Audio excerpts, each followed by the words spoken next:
저를 따라해 보시죠. 더 높은 부르심.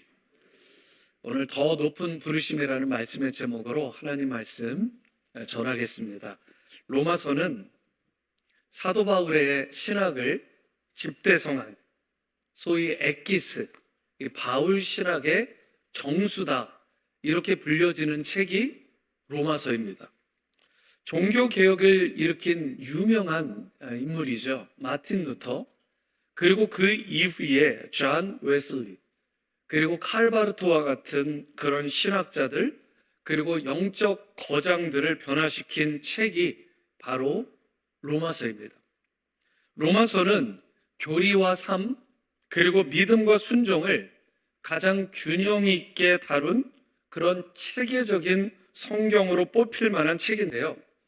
사도 바울이 로마서를 기록할 당시가 주후 AD 57년경이고 고린도에서 제3차 선교 여행 중에 있었을 때 기록한 책입니다.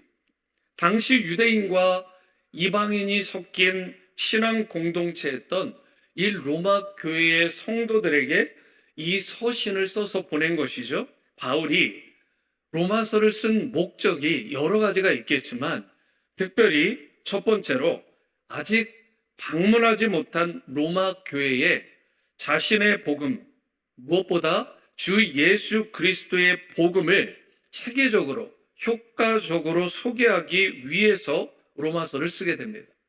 그리고 두 번째로 동서 로마 제국의 복음화를 통해서 바로 이 하나님 나라의 확장을 이루는 그 영적인 거점, 복음의 거점으로 이 로마 교회와 성도들을 삼기 위해서 저들을 격려하는 그런 목적으로 또 로마서를 쓰게 된 것이죠. 세 번째로 유대인과 이방인 성도들이 섞여 있었다고 했죠. 그 성도들을 복음 안에서 일단 하나시키고 통합해서 주님의 나라와 영광을 위해서 멋지게 하모니를 이루며 쓰임받을 수 있도록 하고자 하는 목적이 또한 로마서의 지필 동기이기도 합니다. 본문 1절을 보시면 예수 그리스도의 종 바울은 사도로 부르심을 받아 하나님의 복음을 위하여 택정함을 입었으니 라고 말씀하는데요.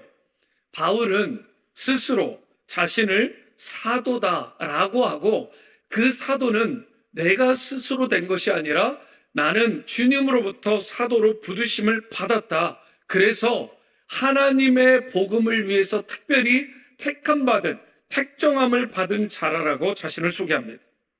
사도 바울은 지금까지 복음을 전하는 일에 그야말로 전력을 다해왔죠. 사도로의 부르심에 순종한 것입니다. 그는 아시아 전역을 다니면서 아시는 것처럼 많은 교회들을 세웠고요.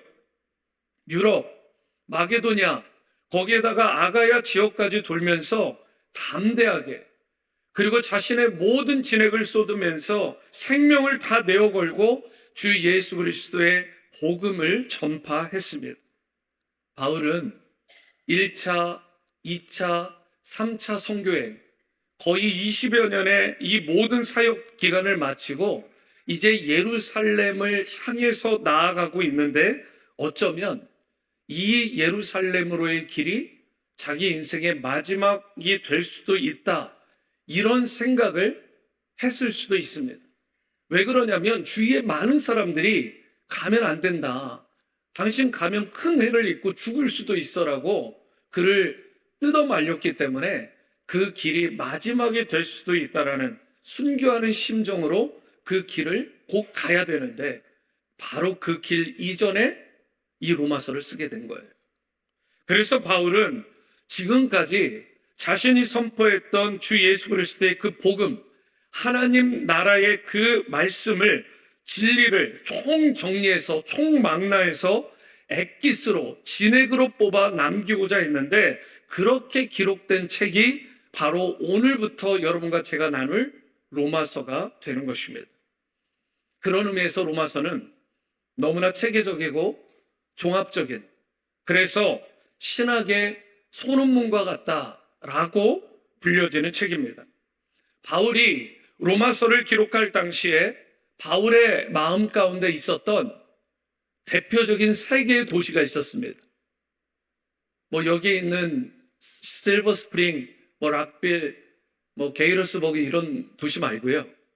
이 바울에게 있었던 세 개의 도시가 어떤 도시가 있었을까요? 첫 번째로 예루살렘, 두 번째로 로마, 세 번째가 서바나라고 불려졌던 스페인입니다. 이 로마서를 특별히 집필할 당시에 그의 마음 가운데 이 세 도시가 꽉 차 있었어요. 그도 그럴 것이 예루살렘은 어때요? 복음의 진원지잖아요. 거기다가 로마는요, 당시 세계의 중심지였습니다. 그래서 복음이 확장되는 데 있어서 너무나 중요한 전략 요점지가 되는 곳이 이 로마다라고 생각을 한 것입니다. 거기다가 스페인은 어떤 곳이었죠? 당시에 세상의 끝이라고 불려졌던, 더 이상 다른 바다로 나가본 적이 없으니까 그곳이 땅끝이다라고 여겨진 곳이잖아요. 그러니까 이 로마서는 신학적인 소논문인과 동시에 바울의 선교적인 비전, 그의 선교적인 열정을 잘 담고 있는 선교적인 책이라고 불려질 수 있는 책이 로마서인 것입니다. 복음으로 세상을 정복하고자 했던, 세상의 힘과 세상의 무력이 아니라 스페인까지 가서 복음으로 세상을 온전히 정복하고자 했던 하나님께서 주신 그 원대한 꿈과 비전, 그리고 그 꿈과 비전으로 부르시는 하나님의 부르심에 사도 바울은 기꺼이 순종해서 달려나가고자 했던 것입니다. 이전에 바울은 여러분도 잘 아시는 것처럼 누구보다 야망이 컸던 인물입니다. 그래서 거기에 모든 것을 걸었고요. 그리고 심지어 예수님을 믿는 크리스천이라고 하면 어디든지 가서 그들을 잡아들이고 심지어 죽이는 일에 누구보다 앞장섰던 인물이 바울이었습니다. 그런데 왜 그가 그와 같은 꿈, 그와 같은 세상적인 야망들을 다 내려놓고 주 예수 그리스도의 복음을 위해서 자신의 삶을 온전히 내어드리기로 헌신을 했을까? 그렇게 할 수 있었던 이유는 단 한 가지로 밖에는 설명이 되지 않습니다. 그것은 바로 그가 인생의 참 구원자요 주가 되시는 예수 그리스도를 너무나 인격적으로 철저하게 만났기 때문에 그렇습니다. 예수님을 만나기 전까지는 그가 세상적인 가치로부터 꽉 차 있었어요. 거기에 온통 매료되고 온통 그것으로 짜릿함을 느꼈던, 그런데 그러했던 그가 참 보배가 되신 예수님을 만나고 나니까 세상의 꿈 따위는 시시하게 느껴진 거예요. 헛된 안개와 같이 그 모든 것들이 느껴지기 시작한 것입니다. 돈을 벌고 명예를 쌓고 인기를 부과하고 누리는, 박수갈채를 받는 그 모든 세상적인 영광들이 단 한순간에 그거 아무것도 아니구나 라고 하는 고백과 함께 그 모든 것들을 다 내려놓게 된 것입니다. 그래서 그는 하나님이 부르신 하이어 콜링, 더 높은 부르심, 세상의 꿈이 아닙니다. 하나님 나라의 꿈과 비전을 향해서 자신이 그 부르심에 순종해서 달려간다라고 로마서에서 계속해서 고백하고 있는 것입니다. 이 세상의 성공도 어느 정도 귀하고 필요한 것일 수 있죠. 그러나 이 세상에서 아무리 많은 것을 얻고 누리더라도 이 세상의 것은 영원한 가치를 갖지 못합니다. 이내 다 사라지고 마는 거예요. 그렇기 때문에 너무나 세상적이고 순간적이고 일시적인 이 세상의 가치들은요, 여러분 우리가 움켜쥐려고 하지 말고 그저 영원히 변치 않는 하나님의 영광, 하나님의 가치를 위해서 오히려 그 모든 것들을 툴로, 도구로 사용할 수 있어야 되는 것입니다. 하나님께서 여러분과 저를 이 땅에 보내실 때는 분명한 의도와 목적을 가지고 보내신 거잖아요.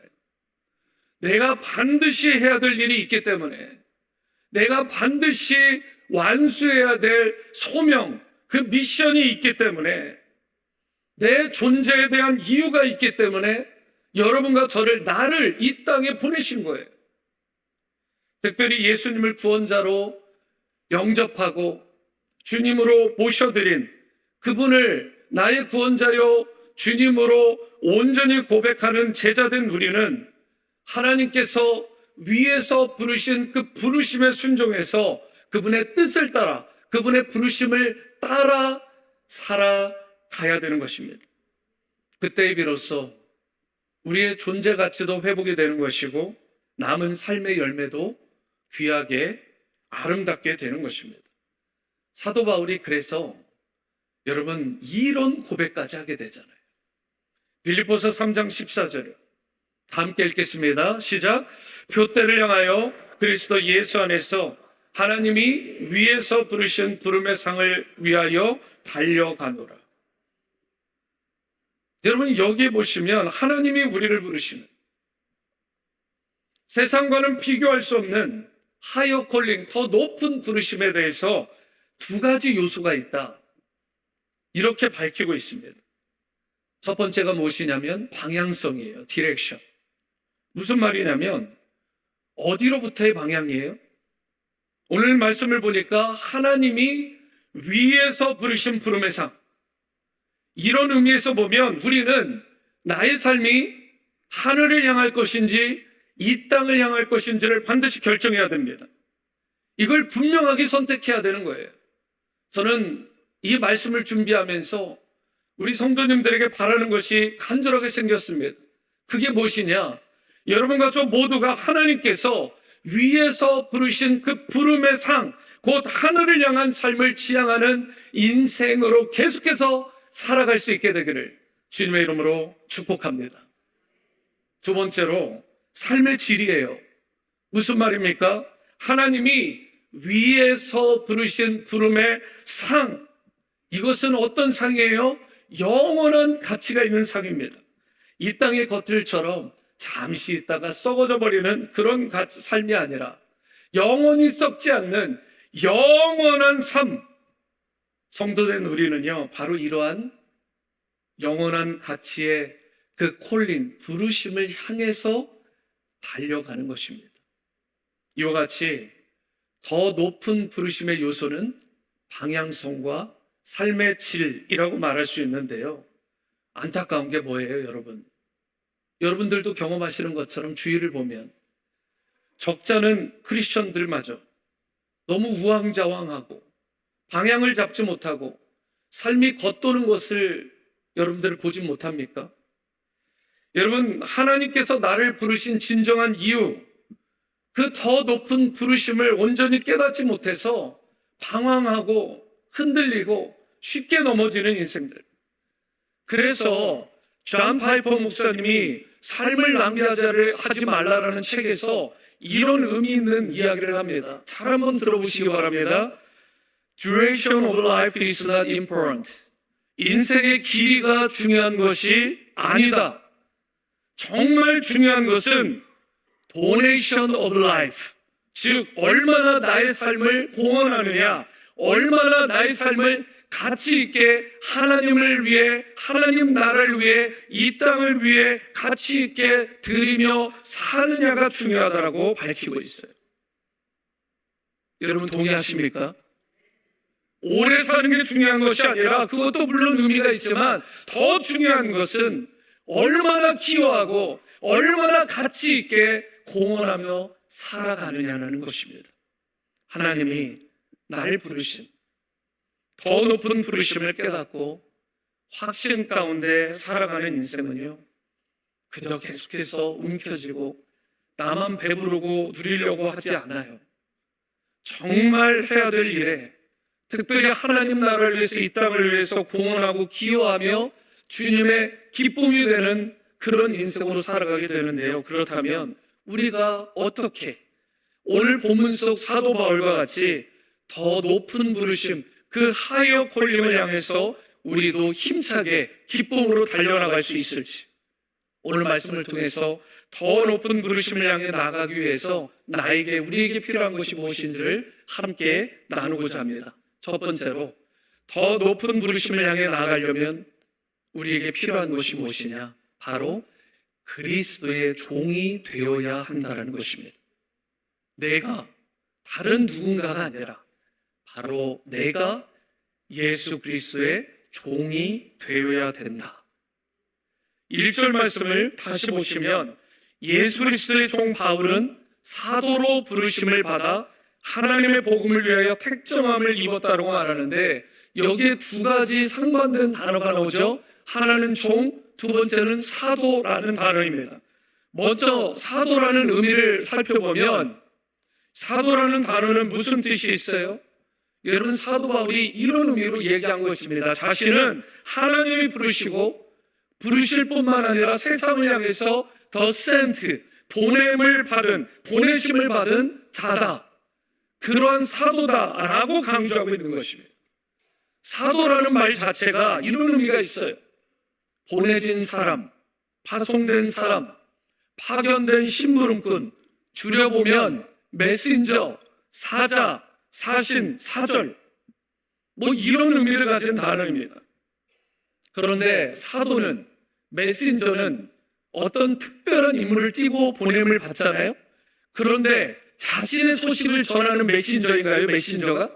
아니잖아요. 누군가의 왕의 특명을 가지고 이 메시지를 전하는 거 아닙니까? 그런데 사도로서 그에게 맡겨진, 하나님의 부르심을 받은 사도된 바울에게 주어진 메시지의 핵심이 뭐예요? 그것이 바로 가스펠, 바로 복음이라는 것입니다. 주 예수 그리스도의 십자가의 죽으심과 부활의 복음. 하나님은요, 바울을 사도로 부르시고 그리스도의 복음이라는 그 메시지를 그에게 맡기셔서 이방의 사도로 특별히 그를 보내신 것입니다. 바울은 사도로서 다른 메시지 또는 자기의 메시지가 아니라 바로 주 예수 그리스도의 복음의 메시지를 서상에 전하는 그 높은 부르심, 그 하이어 콜링에 자기가 순종하여 자신의 삶을 일평생 메신저로 드리게 된 거예요.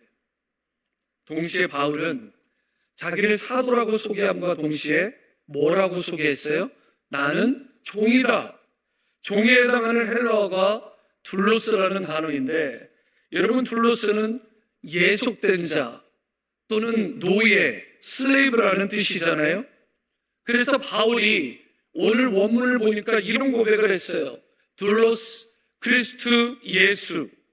이것이 무슨 뜻이냐면 예수 그리스도를 너무나 사랑하니까 예수 그리스도께, 그분께 나는 붙들리길 원한다, 철저하게 예속되기를 원한다, 그런 종으로서의 자신의 신분을 소개하고 밝힌 것입니다. 예수님이 주인이라는 거예요. 나는 더 이상 내 인생의 주인이 내가 아니다. 나의 주인은 예수 그리스도다. 나는 그저 그 주인된 예수님을 따르는 종된 신분이다, 둘로스다. 이 부분을 밝히고 있는 거예요. 종이 뭐예요? 주인을 좌지우지하는 게 종이 아니잖아요.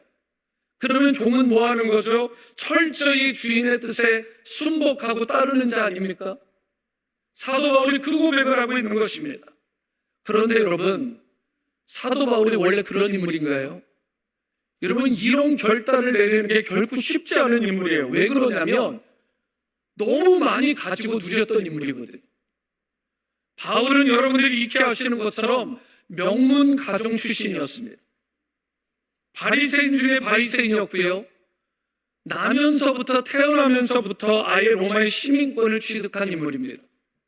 최고 수준의 율법을 받았던 그 율법 클래스에 있어서 당대 최고의 지성인 중에 한 명이 사도 바울이었어요.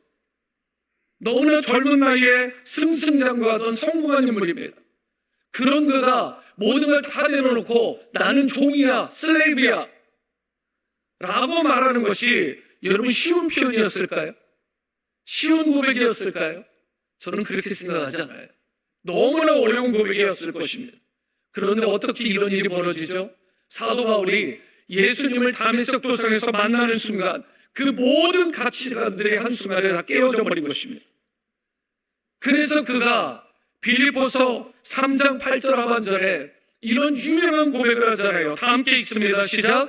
내가 그를 위하여 모든 것을 잃어버리고 배설물로 여김은 그리스도를 얻고, 자신이 지금까지 자랑했던 수많은 것들이 있잖아요.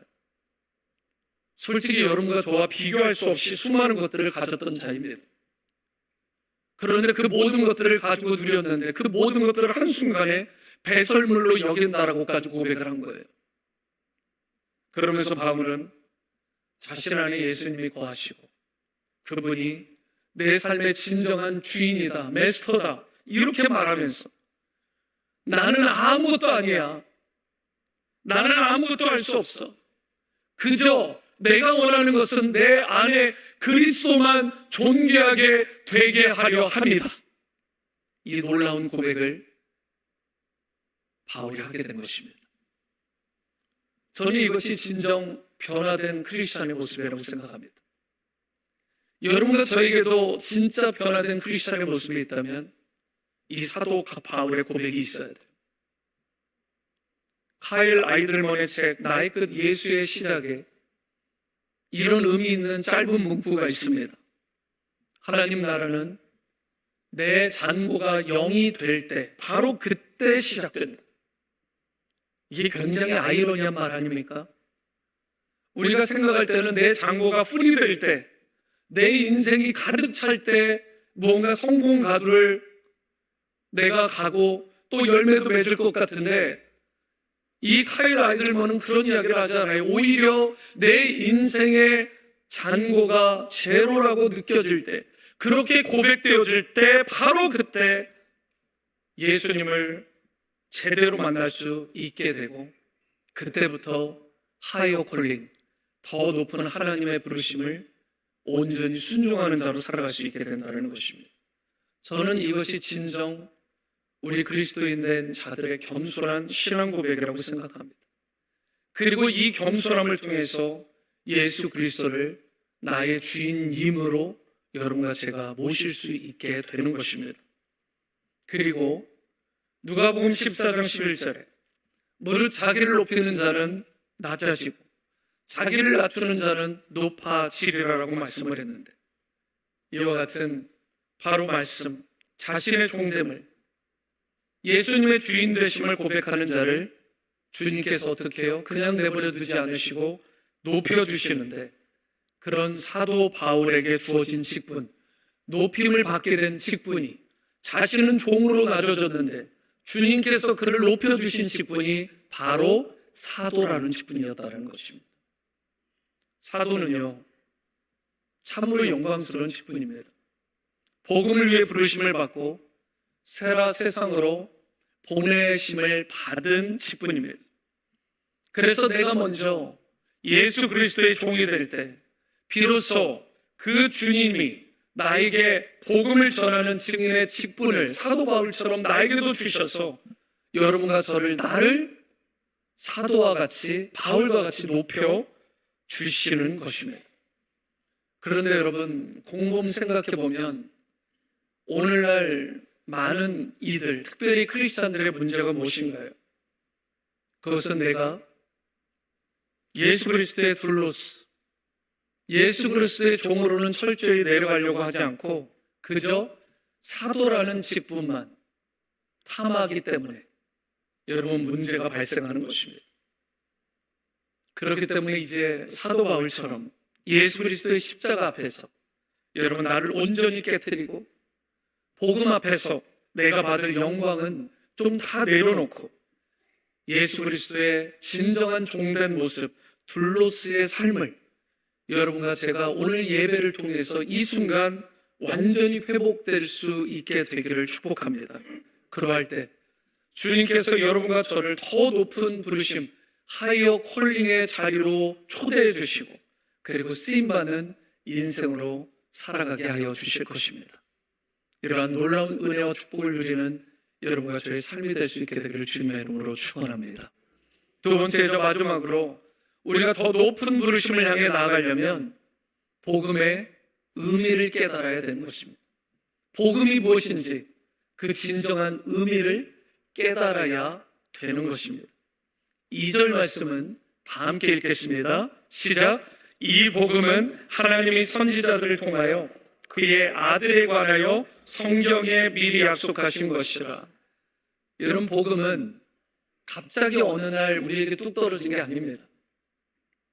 여러분, 십자가의 사건이 2000년 전에 있었지만 사실 훨씬 이전부터 선지자들을 통해서 하나님께서 계속해서 주신 그 예언의 말씀이 성취된 게 그저 2000년 전의 십자가 사건일 뿐이에요. 한순간에 떨어진 게 아니라 계속해서 있어왔던 것이 복음입니다. 이 복음은 그런데 누구에 대한 것이라고 말씀하고 있어요? 복음은 하나님의 아들, 이분이 누구십니까? 곧 예수 그리스도에 관한 거예요. 이것이 무엇이다? 기독교 핵심입니다. 여러분, 이것을 빼고는 기독교를 말할 수 없는 거예요. 3, 4절 말씀도 보시면 바울이 예수님께서 바로 그분의 아들 예수 그리스도께서 어떤 분인지를 조금 더 상세하게 이렇게 설명을 합니다. 그의 아들에 관하여 말하자면 육신으로는 다윗의 혈통에서 나셨고 성결의 영으로는 죽은 자들 가운데서 부활하사 능력으로 하나님의 아들로 선포되었으니 나를 바로 곧 우리 주 예수 그리스도라고 말하고 있어요. 그러니까 여러분, 하나님의 아들, 이분이 곧 예수 그리스도라는 의미이고 그분이 곧 하나님의 본체가 되시는 예수님이다라고 말하고 있는 것입니다. 복음의 핵심의 내용을 설명하고 있는 거예요. 복음은 그의 아들에 관한 것입니다. 다시 강조드립니다. 복음은 그의 아들에 관한 거예요. 하나님의 아들 예수 그리스도는 그런데 어떤 분이에요? 혈통으로는 가문적으로 보면 다윗의 가문에서 태어나셨지만 영적으로 보면 거룩의 영을 따라 죽은 자들 가운데서 죽음의 그 무덤 가운데서 사망해서 멈추지 않으시고 무덤 가운데 묻힌 것으로 끝나지 않으시고 다시 부활하심으로써 능력 있는 하나님의 아들로 세워졌다라고 말씀하고 있습니다. 그런데 여러분, 기독교 신앙에 있어서 너무나 중요한 게 뭐냐? 종교적 행위가 아니라 지식으로만 끝나는 것이 아니라 바로 이 살아계신 하나님, 바로 산돌이 되신 예수 그리스도를 내가, 여러분과 제가 만나는 것입니다. 다른 종교들의 특징은 뭐죠? 부단히 신을 찾아 나서는 것입니다. 계속해서 찾아 나서 보면 만나겠지라고 하는 게 다른 종교예요. 그런데 기독교는 어때요? 다릅니다. 신을 찾아 나서는 것이 아니라 하나님을 우리가 찾아 나서는 것이 아니라 하나님이신 예수 그리스도께서 우리를 친히 찾아오시는 것입니다. 이것이 미스터리, 바로 신비이고 이것이 비밀이고 이것이 여러분과 저에게 놀라운 축복이 되는 것입니다. 의외로 적잖은 크리스천들이 그런데 여러분 이런 생각을 갖는 거예요. 착하게 살고 봉사 많이 하면 내가 그리스도인으로서 해야 될 일들 다 하는 거 아닌가? 여러분, 그러한 선행 봉사 물론 해야 됩니다. 성경도 권하고 있어요. 중요해요. 하지만 그것이 곧 기독교의 핵심은 아닙니다. 기독교의 핵심은 무엇이냐? 선행 이전에, 봉사 이전에 그런 것들도 물론 해야 되지만 그 이전에 예수님을 반드시 만나야 되는 것입니다. 우리의 구원자유 주님이신 예수님을 만나야 되고 그분과 단 한 번이 아닌 일평생 친밀한 관계를 유지하며 기쁨으로 살아가야 되는 것입니다. 5절을 보시면 그로 말미암아 우리가 은혜와 사도의 직분을 받아 그의 이름을 위하여 모든 이방인 중에서 믿어 순종하게 하나니 라고 말씀을 하는데 바울은요, 복음을 전하는 직분을 받았습니다.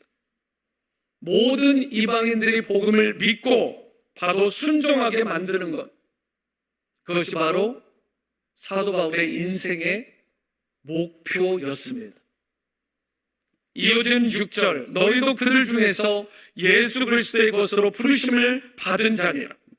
이 말씀의 뜻은 이런 거죠. 나뿐 아니다. 너희도 부르심을 받았다.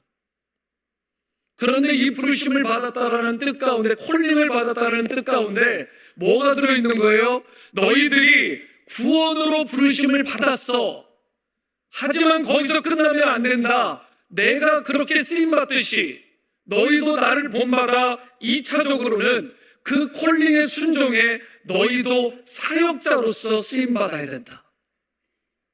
복음의 사역자로 우리가 구원자여 주님이신 예수님을 만났다면 이제 구원받은 그 부르심에 순종한 자답게 사역의 부르심에도 순종해야 된다는 것입니다.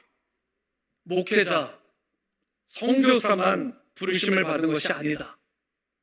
모든 주의 백성된 여러분과 저 성도여 제자된 우리가 다 주님의 높으신 부르심, 하이어 콜링을 받았다라는 말씀이에요.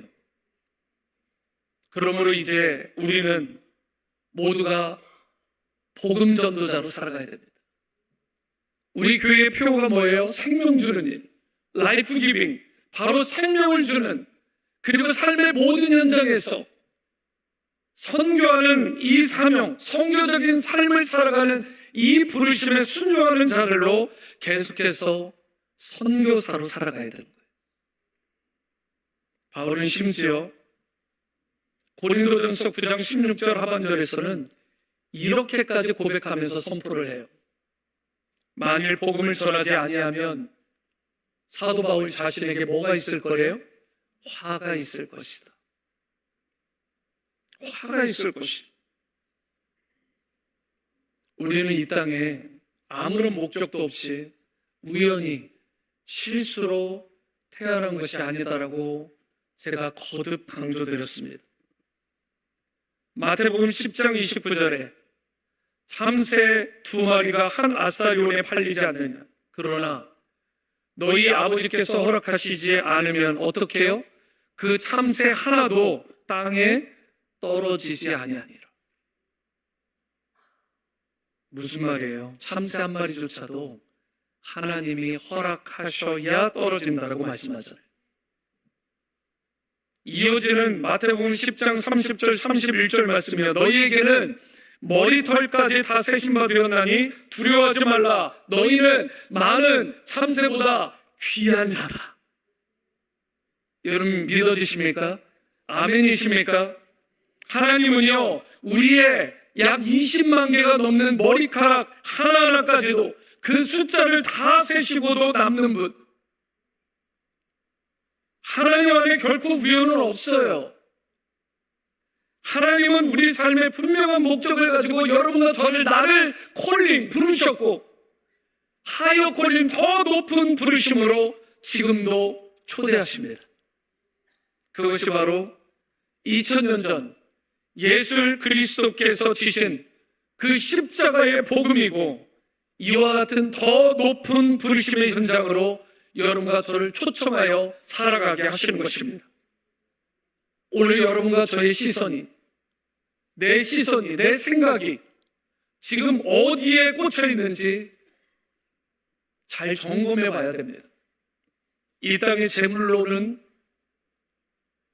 이 땅에 재물이 있는데 그 재물로 내가 부르심을 받는 쪽으로 가고 있는지, 명예로의 부르심 쪽인지, 아니면 성공과 영광과 박수갈채가 있는 그 부르심의 현장으로 내가 마음이 쏠리고 있지는 않은지, 시선이 가고 있지는 않은지. 이제 여러분과 제가 하나님의 꿈을 바라볼 수 있게 되기를 바랍니다. 더 높은 차원의 하나님 나라 꿈과 비전을 마음의 심령에 품을 수 있게 되기를 바랍니다. 그래야 그 부르심과 목적에 맞는 삶을 사도 바울처럼 우리도 살아갈 수 있게 되기를 바랍니다. 하나님 나라의 꿈과 비전을 향한 그 영광스러운 콜링, 그 부르심, 그 더 높은 부르심에 온전히 순종하여 살아감으로 말미암아 주님의 기쁨도 되고, 또한 풍성하고 열매 맺는 삶, 그리고 참된 행복과 축복을 누리는 성도로 일평생 이 땅 가운데서 살아가시게 되기를 주님의 이름으로 축원합니다.